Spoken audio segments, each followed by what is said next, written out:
ہمارے جو اگلے کی نوٹ اسپیکر ہیں ممتاز ماہر لسانیات اور سماجیات، کالم نویس، دانشور جناب ڈاکٹر طارق رحمان سے گزارش کروں گی تشریف لائیں اور اپنا کلیدی مقالہ پیش فرمائیں۔ ڈاکٹر طارق رحمان۔ جناب سردار علی شاہ صاحب، جناب محمد احمد شاہ صاحب، مجلس صدارت کے ارکان، خواتین و حضرات، دیکھیے میں 3 مفروضے آپ کے سامنے پیش کرتا ہوں۔ نتیجے ہیں جو میں نے عکس کیے ہیں، آپ مفروضے کہیں، دعوے کہیں، جو جی چاہے کہیں۔ یہ اردو کی شناخت کے بارے میں ہے۔ تو پہلا تو یہ ہے کہ اردو کا ایک سنسکرٹک فیز تھا، یعنی وہ ایسی زبان تھی جو ہندو مسلمان سب سمجھتے تھے، بولتے تھے نارتھ انڈیا میں۔ اس کے بعد میں مثنوی قدم راؤ اسی زمانے کی ہے۔ اس کے بعد میں یہ 18ویں صدی میں ختم ہوتا ہے۔ تو اب یہ جو ختم ہوتا نہیں ہے، ختم کیا جاتا ہے، اس کے کرنے والے لوگ ہیں، شاہ حاتم ان میں سے ہیں، ناسک ہیں، وغیرہ وغیرہ۔ تو شاہ حاتم نے ایک جگہ لکھا، انہوں نے لکھا زبان ہر دیار کہ آن را بھاکا گوین موقوف کردہ، یعنی میں نے اس کو، ان الفاظ کو روک دیا ہے جو بھاکا یا بھاشا جنہیں کہا جاتا ہے۔ یہ سنسکرت کے الفاظ تھے اور عوام کے ہندوستان کے الفاظ تھے، یہ ہندوؤں سے زیادہ وابستہ تھے۔ تو اب ہوتا یہ ہے کہ اردو کی ایک شناخت جو ہے وہ ایلیٹسٹ ہو جاتی ہے، اشرافیہ ہو جاتی ہے، جس میں لوگوں کو نکالا جاتا ہے۔ جیسے وہ کتاب، اردو کی آخری کتاب، اس میں ہے نا، اسلام کا ایک دائرہ ہے، اس میں سے اب پہلے داخل کرتے تھے، اب لوگوں کو نکالتے ہیں۔ تو اردو کا بھی یہی ہوا۔ اب اس کے اندر انشاءاللہ خان انشاء کی کتاب ہے دریا لطافت کے آخر میں انہوں نے پنجابی نکال دیے کہ جی وہ تو شین کاف درست نہیں ہے، ہندو نکال دیے، اور 12 کے سید بھی نکال دیے کہ وہ تو گاؤں کے ہیں۔ اچھا، آخر میں چھوڑا کون؟ شاہ جہان آباد کے چند لوگ جو بادشاہ کی یعنی کورٹ کے ساتھ تھے، ان کو چھوڑا، تو یہ لوگوں کو نکالنے کے لیے۔ اور دوسری شناخت اردو کی جو بنتی ہے، اسلام کے ساتھ بنتی ہے، اردو مسلمانوں کی زبان وغیرہ، اس کے اندر کافی چیزیں تھیں۔ اس کے اندر یہ مثلاً یہ کہ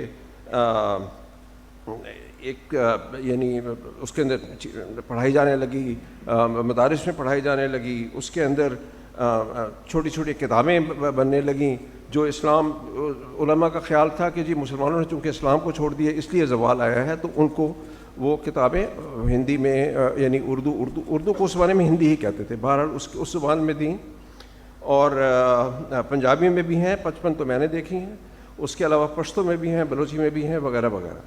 تو ایک تو یہ زبان، مناظرے کی زبان بھی بنی، مرثیے کی زبان بھی بنی، حمد کی بنی، نعت کی بنی، وغیرہ وغیرہ۔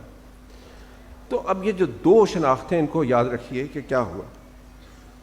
تیسری چیز جو میں عرض کرنا چاہتا ہوں وہ یہ ہے کہ یہ جو ایکسکلوژنری ہے، یعنی لوگوں کو نکالنا، اس کے اندر صرف ہندو اور نان اردو سپیکرز نہیں تھے، وہ لوگ جن کی زبان اردو نہیں ہے، مادری زبان اردو نہیں، اس میں پنجابی بھی تھے، پشتون بھی تھے، بنگالی بھی تھے، سندھی بھی تھے، یہ سب لوگ تھے اس لنگوسٹک پیورزم کے، یعنی لنگوسٹک پیورزم، ہم صحیح اردو بولتے ہیں اور کوئی تو ہمیں کلچر میں پاس ہی نہیں آتا، یہ ان سب نے کیا۔ کیوں؟ کیا یہ امپیریلسٹ جذبہ تھا کہ ہم ڈومینیٹ کریں گے، ہمارا غلبہ ہوگا، یا یہ ایک اشرافیہ تھی جس کے پاس اب طاقت نہیں ہے، اپنی کمزوری کی وجہ سے اپنے ڈیفنس میں وہ یہ پیش کر رہے ہیں؟ طاقت تو نہیں ہے نا، زمینیں بھی چھن رہی ہیں، اور نوکریاں ووکریاں کچھ ہیں ضرور، وہ بھی صرف یو پی میں ہیں، پنجاب میں، باقی ہر جگہ نہیں ہے، لیکن یہ ہے کہ ہمارا سماجی غلبہ تو رہے، ہے تو سپیریئر۔ تو یہ کیا ہے؟ یعنی یہ ایک سوال ہے جو میں نے بھی دیا ہے، اس کا جواب وغیرہ۔ پاکستان میں پھر کیسے استعمال ہوا؟ یہ بھی انگریزوں کے وقت میں واپس جائیے، ڈومینز آف پاور ہوتی ہیں، عملداریاں طاقت کی، جس کے اندر حکومت خود ہوتی ہے، نوکریاں ہوتی ہیں، ایجوکیشن ہوتا ہے، پرنٹنگ ہوتا ہے، سنیما ہوتا ہے، ٹیلی ویژن ہوتا ہے، سب۔ انگریزوں نے اردو کو انگریزوں نے خاص طور پہ سپورٹ کیا، اس میں کوئی شک نہیں ہے اور ہونا نہیں چاہیے۔ میں اس کی طرف بعد میں آتا ہوں۔ اچھا خیر، اب ایک چیز ہوتی ہے ایلیٹ کلوجر، یعنی ہر اشرافیہ جو ہے وہ اپنے آپ کو بند کرنے کی کوشش کرتی ہے تاکہ دوسرے لوگ وہاں تک نہ پہنچ سکیں. اردو اشرافیہ کا اوپر ایک اشرافیہ انگریزی والی تھی، وہ تو اپنے آپ کو بند رکھتی تھی کہ بھئی انگریزی بغیر پیسے کے بغیر طاقت کے حاصل نہیں ہوتی. اردو والے کیا کرتے، انہوں نے تلفظ اور اس طرح کی چیزوں کو لے کے ان کو ایسا فیٹش بنایا کہ بھئی اگر آپ کا شین کاف درست نہیں ہے تو اس کا مطلب آپ اس میجک سرکل سے باہر ہیں. انہوں نے اس طرح کیا. لیکن اس سے پاکستان میں ہوا کیا؟ ہوا یہ کہ یہ جو ڈومینز آف پاور میں تھے، جس کے میں ابھی عرض کروں گا اس کے بارے میں، پاکستان میں آ کے یہ زبان بنگالی کو اور سندھی کو اور پشتو کو اور تمام زبانوں کو اپنا حصہ نہ دینے کے لیے استعمال ہوئی. یعنی اب بھی دیکھیے اردو، ایک منٹ، اردو یعنی قومی زبان ہے. 6 زبانیں کیوں نہیں قومی زبان ہیں؟ کبھی نہیں ہے، آج تک نہیں ہے. بنگالی کو جو بنایا گیا تھا 1956 میں، 55 میں مانا تھا، 56 میں بنایا تھا، تو ان کو پیرٹی دے کے، یعنی یہ سیاسی طور پہ ہمارے برابر ہیں، ان کے ووٹ کاٹ کے ان کو بنایا گیا تھا. اور فائدہ کوئی نہیں ہوا اس کے ان کو بنانے سے، کیونکہ اکنامک جو یعنی فرق تھا وہ تو رہا، اقتصادی طور پہ تو وہ پھر بھی غریب رہے. ان کا جھوٹ تو پھر بھی استعمال یہاں ہوتا تھا. ان کو کالا کہا جاتا تھا، ان کو چھوٹا کہا جاتا تھا، ان کو بنگو کہا جاتا تھا، ان کو بنگالی حکارت سے کہا، وہ تو سب اپنی جگہ رہا، فائدہ نہیں ہوا. اچھا، اب میں انگریزوں کی طرف آتا ہوں، کیونکہ عام طور پہ خیال یہ ہے کہ انگریزوں نے مسلمانوں کے ساتھ، ان کی زبان کے ساتھ بہت برا کیا. ایسا نہیں ہے. ان کو حکومت کرنی تھی، حکومت کرنے کے لیے جو حربہ جی ہوتا تھا استعمال کرتے تھے، اور تمام حاکم یہی کرتے ہیں. ایسا نہیں تھا کہ صرف انہوں نے یوں کیا. سندھ میں انہوں نے سندھی کو پروموٹ کیا، بنگال میں بنگالی کو پروموٹ کیا، اور سندھ میں مسلمانوں کی لپی میں، مسلمانوں کی اسکرپٹ میں، رسم الخط میں انہوں نے سندھی کو پروموٹ کیا. ایلس رپورٹ کہتی ہے، میں تو یہاں بیٹھ کے کام کر چکا ہوں. ایک ہندو سندھی بھی تھی جو خدا بدی اسکرپٹ کے اندر تھی، اس کو ختم کر دیا، کیونکہ انہوں نے کہا کہ نوکری تو ملے گی اس والی سندھی میں، دوسری سندھی پڑھنی ہے پڑھو. بیوقوف تو نہیں تھے، یہ تو نہیں کسی کو مارا ان کا، پڑھتے ہو تو پڑھو. کسی نے نہیں پڑھی، اس لیے پڑھنے کا کیا فائدہ تھا، نوکری نہیں ملتی تھی. تو انگریزوں نے 1854 کا ایک آرڈر ہے میرے پاس یہاں پہ، یہاں لکھا ہوا ہے کہ 10 فروری 1854 نارتھ ویسٹرن پروونسز، جس کو بعد میں یو پی کہتے تھے، A person seeking government employment should be able to read ordinary Shikista handwriting as the Urdu papers presented in the courts were in this. To translate from English to Urdu, to write a clear, good, quick Shikista hand, وغیرہ. یعنی اس کو اردو لکھنا ضروری ہے، ورنہ نوکری نہیں مل سکتی. کون سی نوکری؟ اسکولوں کی نوکری، تھانے کی نوکری، اور کچہری کی نوکری، اور چھوٹے جو محرر ہوتا ہے پولیس کی نوکری. اونچی نوکری تو ظاہر ہے کہ انگریزی میں تھی. یہ یو پی کا آرڈر ہے. پنجاب میں یہی کچھ ہوا، پنجاب میں بھی یہی ہوا.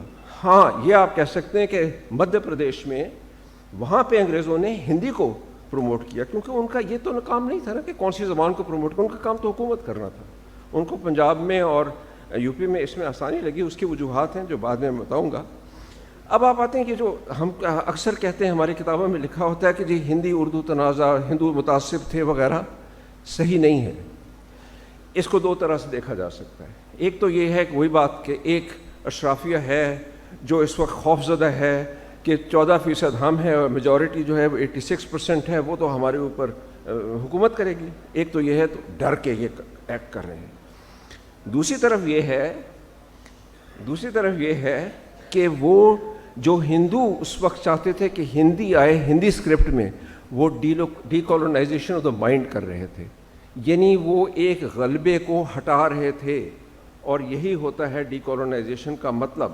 یعنی اپنے نقطہ نظر سے وہ decolonisation of the mind کر رہے تھے. ہمارے یہاں لوگوں نے کتاب لکھی ہے، فرمان فتح پوری نے بھی لکھی، ہندی اردو تنازع میں صرف مسلمانوں کو نقطہ نظر پیش کیا ہے، جو غلط ہے.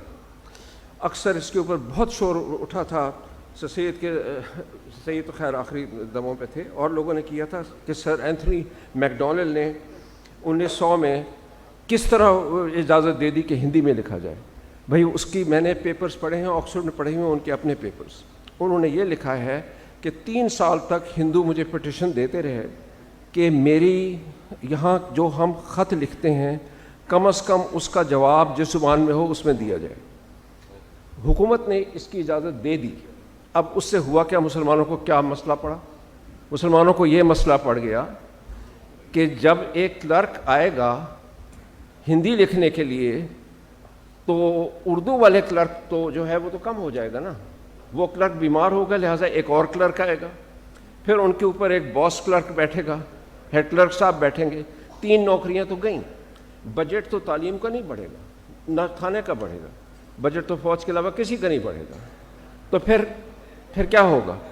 تو اس لیے ہماری 3 نوکریاں تو نکل گئیں. ان کو یہ مسئلہ تھا. ہندوؤں کا یہ تھا کہ یار ہم صرف اتنا کہہ رہے ہیں کہ اس زبان کا جس میں خطا ہے جواب اسی میں دے دو, یہ کون سی بڑی بات ہے. تو سر اینٹونی میک ڈونلڈ نے کر دیا, اور آج تک لوگ کہتے ہیں کہ وہ پریجوڈس آدمی تھا وغیرہ وغیرہ. وہ پریجوڈس تو تھا, انگریز کی حکومت کے لیے پریجوڈس تھا نا کہ ہماری حکومت قائم رہے. اب جب آپ کے 86% لوگ یہ کہہ رہے ہیں کہ کم از کم جواب تو ہمیں ہندی میں دے دو, تو کیوں نہ وہ کرتا. اچھا بالکل بہت تھوڑی سی باتیں, اور مجھے بتا دیجیے گا جیسے ہی آپ کو وقت ختم ہوتا ہے. سنیے, آپ یہ دیکھیں کہ فیکٹس کیا بتاتے ہیں. 1871 میں اردو کی پرسنٹیج جو ہے اسکولوں میں یو پی میں 60.14% جو ہیں وہ اردو پڑھ رہے ہیں, اور 39.9% جو ہیں وہ ہندی پڑھ رہے ہیں. یہ بدل جاتی ہے لیکن اتنی نہیں بدلتی, کیونکہ 1949 میں آخر میں 1949 میں ہندوستان کو آزاد ہوئے, ہندوستان پاکستان 2 سال ہو گئے, اس کے بعد میں کہیں یو پی کی زبان اردو کی جگہ ہندی بنتی ہے چھوٹے کورٹس کی. اچھا اردو ان پرنٹ دیکھ لیجئے. اب 1872 میں 85.9% جو ہیں اردو کے اندر تمام چیزیں پرنٹ ہو رہی ہیں, جیسے مونوگراف ہیں, کتابیں ہیں, پیمفلٹ ہیں وغیرہ وغیرہ, اور ہندی میں 14.1%.